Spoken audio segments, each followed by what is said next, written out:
వాడు జొమాటో వాడు నిన్న నైట్ ఆఫర్లు అన్న పేరుతోటి స్టూడెంట్స్ లైఫ్ తోటి ఆడుకున్నాడు అబ్బా 2 గంటలు. 85 రూపీస్ ఆఫర్ అని చెప్పేసి పెట్టి అందరు ఉరికొస్తే ఆఫర్లకు కనీసం అన్నం బిర్యానీలు కాదు కదా ఏం అందని సిచ్యువేషను, కనీసం ఆర్డర్ రాని సిచ్యువేషన్. గంటలు గంటలు నిలబడ్డా సరే ఒక్కరికి కూడా ఆర్డర్ అందలేదు, పోవాలి రావాలి డెలివరీ చేయాలి అని చెప్పేసి చాలా క్రౌడ్.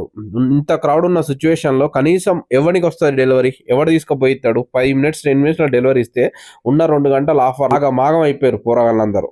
అట్లున్నది. అలా క్రౌడ్ ఉంటేనేమో పిలుస్తారు, అలా క్రౌడ్ లేకపోతేనేమో పిలవరు. వాళ్ళ అవసరాని కోసం వాడుకుంటారు తప్ప వీళ్ళ లైఫ్లతోటి ఇంకెవ్వడేమి ఇయ్యడబ్బా. ఉన్నది ఆఫరు 85 రూపీస్, 7 నుంచి వెళ్ళి 10 వరకు, 2 అవర్స్ నుంచి 2 అవర్స్ తర్వాత పీకేసిండు. 2 అవర్స్లో ఇంత క్రౌడ్ ఉంటే ఎన్ని డెలివరీలు ఇస్తారు, ఎంత సంపాదిస్తాడు, వాళ్ళ లైఫ్లో ఏంది, వాళ్ళ పరిస్థితి ఏంది, ఎవడు ఆలోచిస్తాడు? ఎవడు ఆలోచించాడు. ఈడు ఇచ్చిన ఆఫరే 85 రూపీస్ 2 గంటలు అబ్బా. దాంట్లో మళ్ళీ ఫాస్ట్గా వెళ్ళాలి, టైంకి తీసుకపోకపోతే మళ్ళీ రిటర్న్ ఇస్తాను అంటారు, బెదిరిస్తారు. కొందరు కస్టమర్స్ అయితే టైంకు రాలేదని చెప్పేసి రిజెక్ట్ చేసే వాళ్ళు కూడా ఉంటారు. అయినా సరే అన్ని తట్టుకొని మరి రెస్టారెంట్ల దగ్గరికి ఉరికొస్తారు, నాన్ స్టాప్గా వస్తారు. అయినా సరే వీళ్ళని ఎవరైనా పట్టించుకుంటారంటే ఎవడు పట్టించుకోడు, కుక్కలు లెక్క వెయిట్ చేయాల్సి వస్తుంది.